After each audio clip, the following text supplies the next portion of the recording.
Estamos trabajando lo que es la unidad número 7 en la materia de sistemas operativos de la carrera del IA en educación a distancia por parte de la Facultad de Contaduría y Administración en la Universidad Autónoma del Estado de México. Vamos a trabajar en esta ocasión con lo que son los dispositivos de entrada y salida. Los dispositivos de entrada y salida son conocidos como los periféricos de la computadora. Son aquellos que nos permiten, como su nombre lo dice, darle la entrada a la información o darle salida a la misma. Vamos a ver que existen dos tipos de categorías de lo que son este tipo de dispositivos y empezamos a trabajar con lo que es los dispositivos por bloques. Los dispositivos por bloques almacenan información de un tamaño fijo y esta maneja sus propias direcciones. Este tipo de dispositivo maneja la información por medio de bloques. Estos bloques van desde 512 bits hasta los 32.768. Este tipo de dispositivos lo que permite hacer es trabajar la información del bloque, leerla y escribirla para poder tener acceso a la información. Los discos son el mejor ejemplo de este tipo de dispositivo. Lo que hace el disco es, por medio del brazo que tiene, nos permite tener acceso o hacer una búsqueda dentro de lo que son las pistas, los sectores o los cilindros para poder acceder a esa información. Y es el mejor ejemplo de lo que es el dispositivo por bloques. Tenemos también lo que es el dispositivo por caracteres.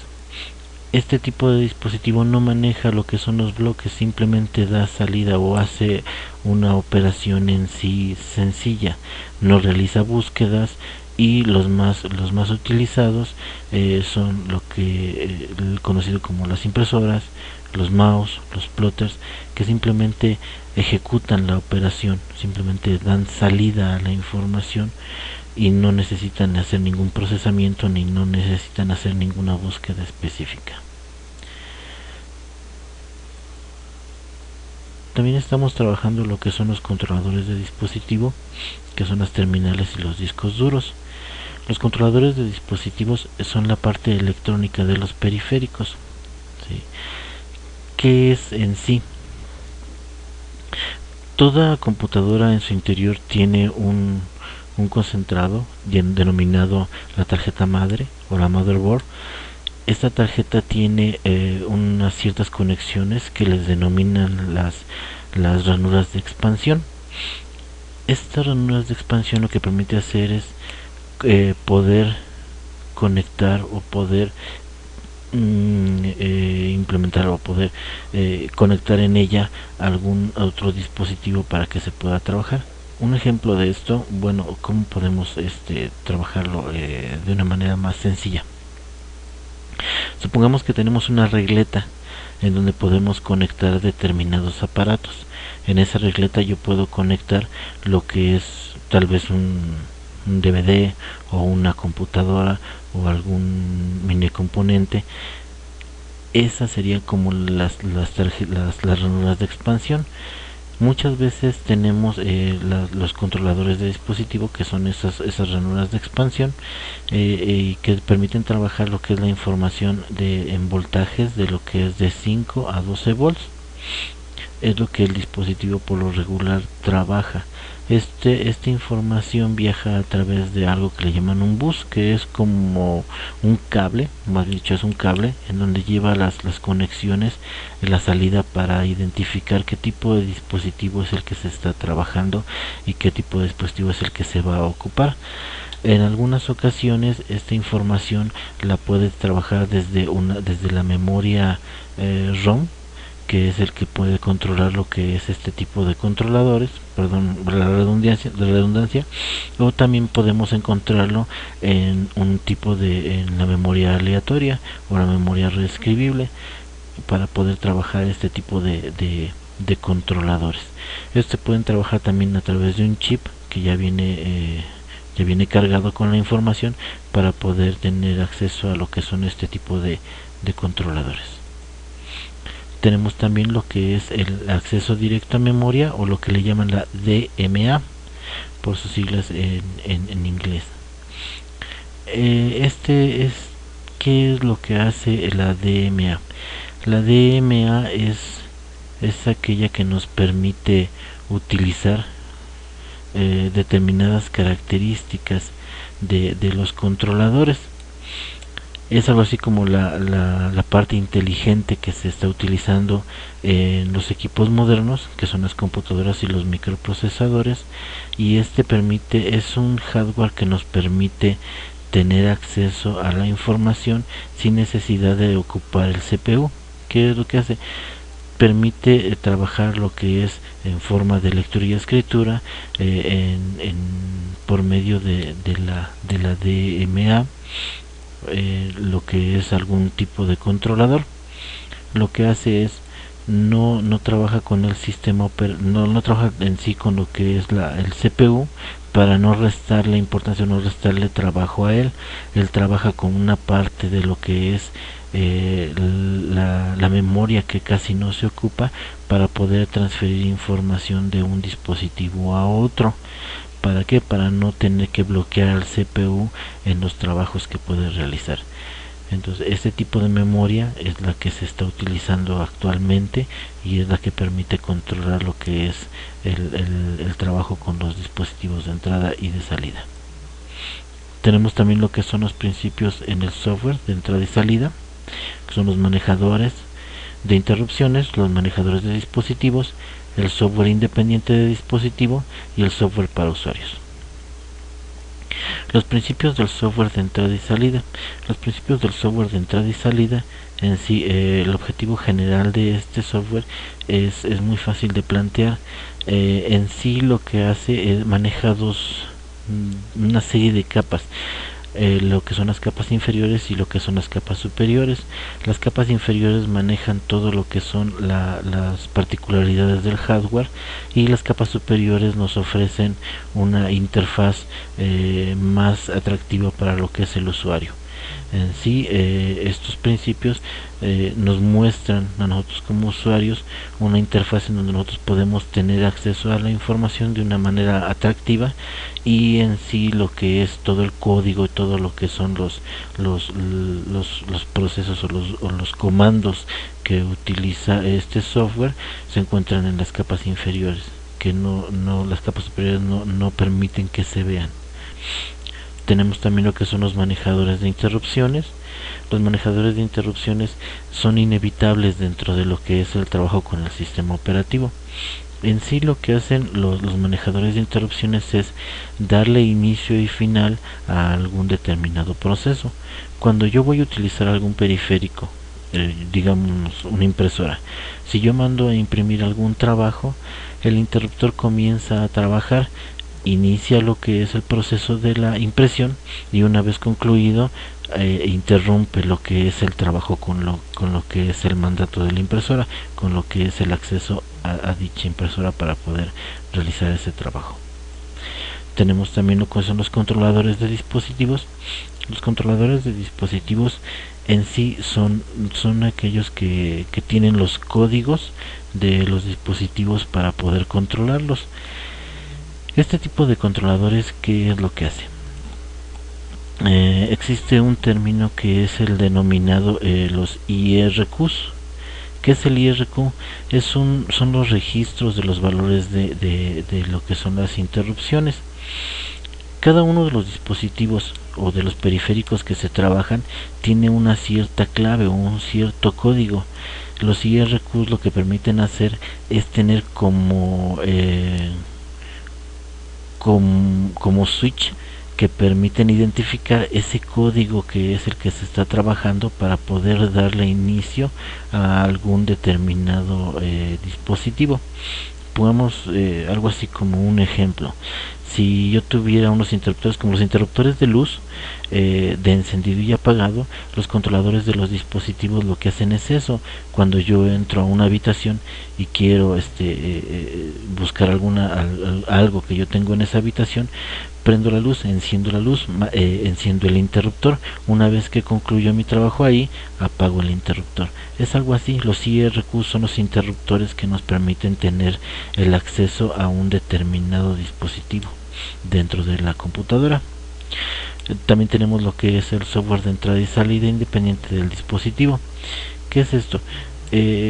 Cuando nosotros tenemos un dispositivo y lo podemos utilizar dentro de la computadora, tenemos dispositivos genéricos. Esos dispositivos genéricos o los controladores del software de dispositivos genéricos nos permiten trabajar un mouse, nos permiten trabajar algún tipo de monitor específico, pero hay determinados dispositivos que requieren de un software específico independiente de lo que es el dispositivo.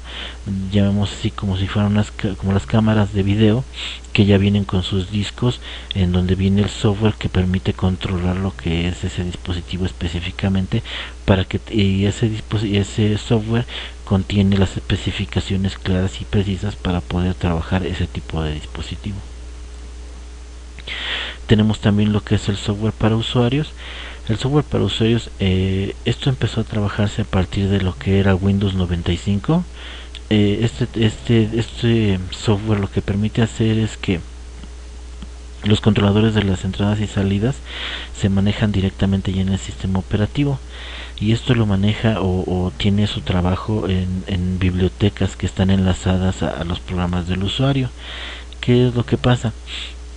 Muchas veces estas bibliotecas, como comentaba, se manejan a través de Windows 95. A partir de Windows 95 se empezó a trabajar este tipo de tecnología, en donde uno conectaba algún dispositivo y automáticamente la computadora de esa biblioteca que tenía enlazada podía detectar el tipo de dispositivo y le puede dar acceso instalando su controlador. Es lo que se le denomina el plug and play, el conéctalo y utilízalo. Es como se está trabajando ya actualmente. Por eso cuando nosotros conectamos algún dispositivo, la computadora nos muestra que ese dispositivo ya ha sido instalado correctamente. ¿Por qué? Porque lo estamos trayendo de una biblioteca que ya está enlazada al programa del usuario. Tenemos también lo que son los relojes. Los relojes en sí nos permiten sincronizar lo que es el tiempo en donde se está trabajando la información. Ese nos permite hacer trabajar los turnos o sincronizar las tareas que se van a hacer dentro de lo que es el trabajo. Para esto manejamos lo que es el hardware del reloj. ¿Qué es el hardware del reloj? Este tipo de hardware maneja dos tipos de relojes que no son los utilizados comúnmente. Este tipo de relojes, el primero de ellos maneja lo que es una potencia de 110 o 220 volts y permite hacer ciclos, o permite hacer interrupciones de 50 o 60 Hz. En un momento voy a tratar de dar ejemplos para que quede un poco más claro eso. Y el segundo tipo de relojes, este reloj consta de tres componentes, que vendría siendo un oscilador de cristal, un contador y un registro de retención. ¿Qué es lo que hacen estos relojes? Nos permiten sincronizar, como ya lo habíamos comentado, alguna actividad. Nos permite tener el acceso, o nos permite poder tener el trabajo con lo que son los relojes, son las interrupciones que se pueden dar en un determinado tiempo. Tenemos también lo que es el software del reloj, y todo lo que el hardware del reloj hace es generar las interrupciones de intervalos conocidos. Lo que por lo regular hacen los relojes es mantener la hora del día, evitar que los procesos se ejecuten evitar que un proceso se ejecute durante el tiempo debido, y contabilizar lo que es la utilización del CPU, manejar la llamada al sistema alarm emitida por los procesos del usuario, proveer temporalizadores de vigilancia, y también tenemos que preparar los perfiles y vigilar y recabar los datos estadísticos. ¿Qué es lo que hacen los relojes en sí dentro de lo que es una computadora? ¿Qué nos permite hacer? Por principio de cuentas nos permite mantener lo que es el reloj normal de la computadora, nos permite mantener lo que es esa sincronización.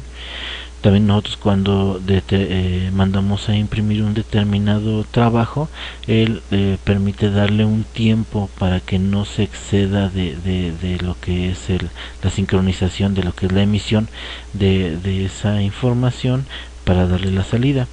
Otra forma o otro ejemplo pudiera ser cuando un sistema, cuando una computadora entra en el modo de hibernación, o cuando es el ahorro de energía, cuando la computadora siente que ya el mouse no se está moviendo en un determinado tiempo, ese reloj empieza a funcionar para poder darle un determinado conteo y hacer una interrupción de algún sistema o dar el inicio de alguna otra particularidad de lo que es la computadora, que en este caso pudiera ser que se apagara la pantalla, o bien que se activara algún protector de pantalla para tratar de proteger lo que es la misma. Por último, vamos a hablar de lo que es el núcleo o kernel. El núcleo o kernel, este es en sí lo que es el corazón de la computadora. ¿Qué es lo que realiza este núcleo? Este núcleo es aquel que permite que estén compaginados o que estén en convivencia y que puedan trabajar juntos lo que es el hardware y el software de todo el sistema operativo o de la computadora. Las funciones más importantes que puede tener él es la administración de la memoria de todos los programas y de todos los procesos que se están ejecutando. También permite administrar el tiempo de procesamiento de los programas y de los procesos de ejecución de los mismos. Y también es el encargado de que podamos acceder a los periféricos y a los elementos de nuestra computadora de una manera más fácil. En sí, lo que es el kernel es el que nos permite tener en convivencia lo que es el trabajo del software y poder manejar de una manera más óptima el software y el hardware de nuestra computadora. Hasta aquí llegaría lo que es la actividad número 7 en lo que es la materia de sistemas operativos.